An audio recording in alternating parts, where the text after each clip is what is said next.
Mendengar istilah segitiga Bermuda, mungkin pertama kali yang terbesit di pikiran adalah lautan misterius yang kerap memicu malapetaka untuk kapal maupun pesawat.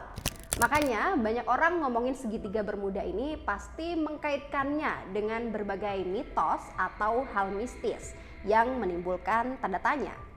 Nah, segitiga misterius seperti di Bermuda itu ternyata juga ada di Indonesia. Dia adalah segitiga Masalembo. Bersama saya Anggi Puspariana, jurnalis Kompas.com.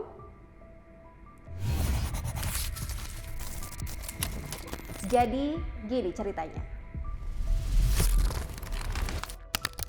Masalembo adalah perairan yang berada di antara perairan Laut Jawa, tepatnya di sebelah utara Kabupaten Sumeneb, Jawa Timur. Perairan Masalembo ini juga merupakan daerah pertigaan yang merupakan pertemuan antara Laut Jawa dengan Selat Makassar. Nah, secara geografis, Kepulauan Masalembo ini memiliki 4 pulau.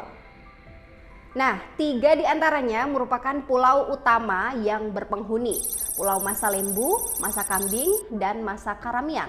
Sementara pulau yang tidak berpenghuni di Kepulauan Masalembo ini dikenal sebagai Pulau Kambing.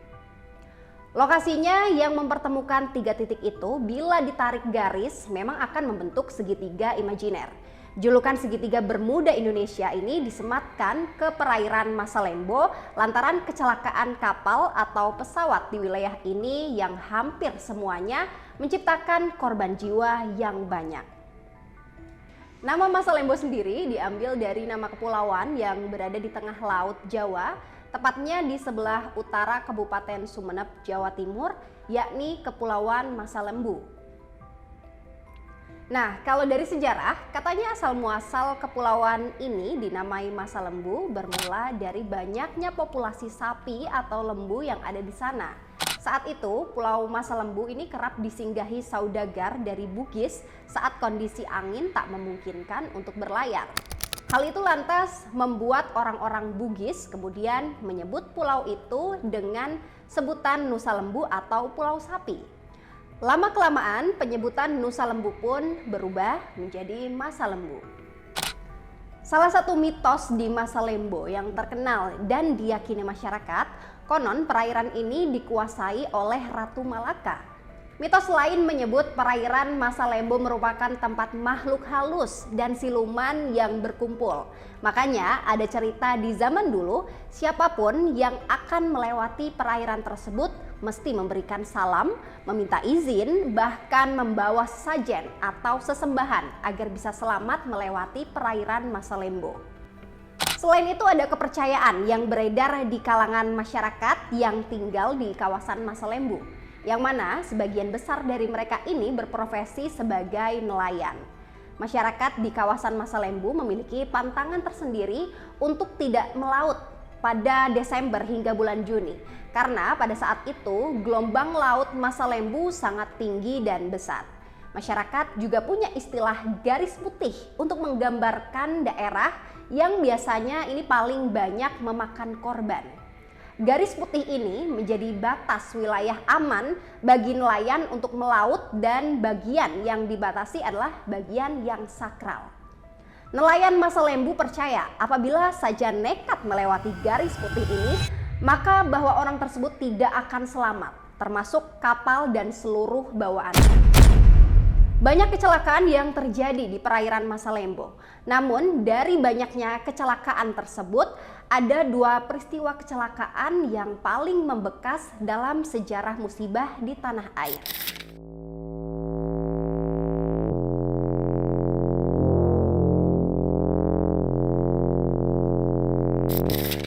Yang pertama, tenggelamnya kapal Tampomas II di perairan Masalembo pada Selasa 27 Januari 1981 yang menjadi salah satu kecelakaan paling membekas dalam sejarah. Tenggelamnya kapal yang berlayar dari pelabuhan Tanjung Priok menuju Ujung Pandang atau yang sekarang dikenal sebagai Makassar ini telah menelan ribuan korban. Penyebab tenggelamnya kapal Tampomas II sendiri disebut berawal dari percikan api di kabin kendaraan.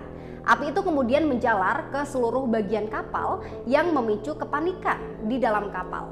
Nah, para penumpang ini yang panik, beberapa di antaranya justru memilih untuk terjun ke laut. Padahal cuaca dalam keadaan buruk. Naas, sebenarnya saat itu upaya penyelamatan telah dilakukan.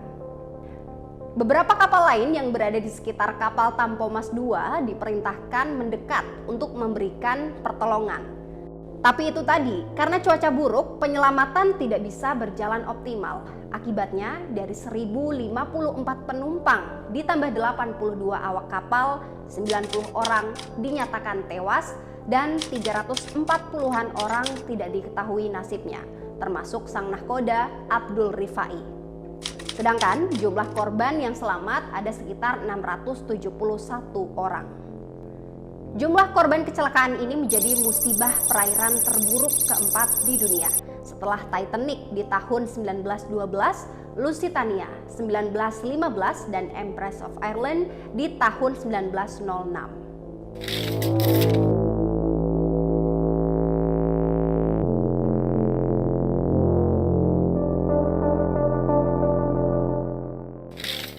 Selain kecelakaan kapal, Masa Lembo juga kembali disorot dalam tragedi jatuhnya maskapai Adam Air dengan nomor penerbangan 574 tahun 2007 silam.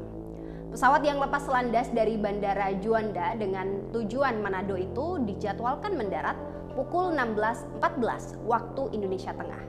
Namun naas, pesawat itu tak pernah tiba di Manado. Adam Air KI 574 putus kontak dengan radar Air Traffic Center Bandara Makassar, Sulawesi Selatan sekitar 1 jam 7 menit setelah terbang. Pada saat putus kontak ini, posisi pesawat berada pada 85 mil laut atau 157 km sebelah barat Laut Makassar dengan ketinggian mencapai 35.000 kaki.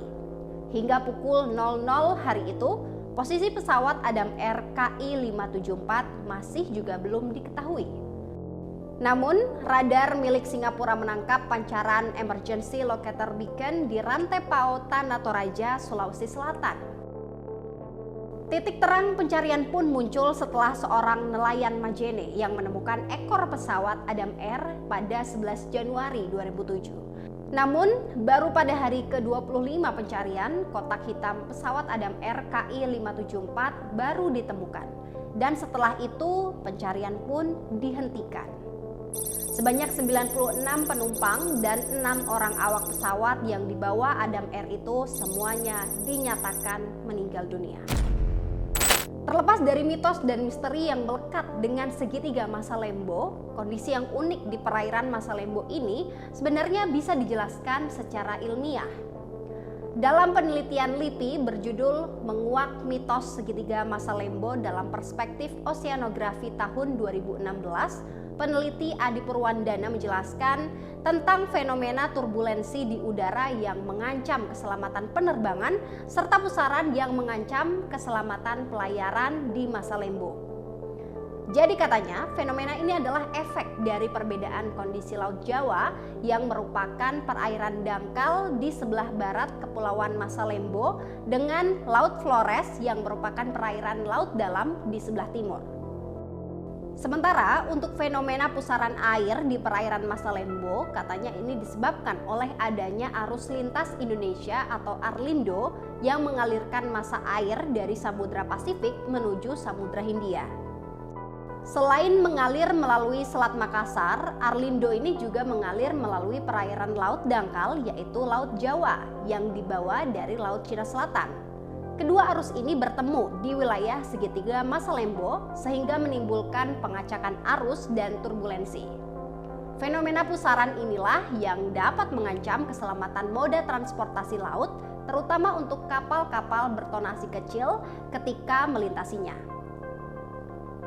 Sedangkan terkait fenomena turbulensi di perairan Masa Lembo, Adi Purwandana menjelaskan, fenomena ini disebabkan lantaran perairan Laut Jawa yang lebih cepat hangat dengan menghangatnya lapisan atmosfer di atasnya dibandingkan dengan Laut Flores.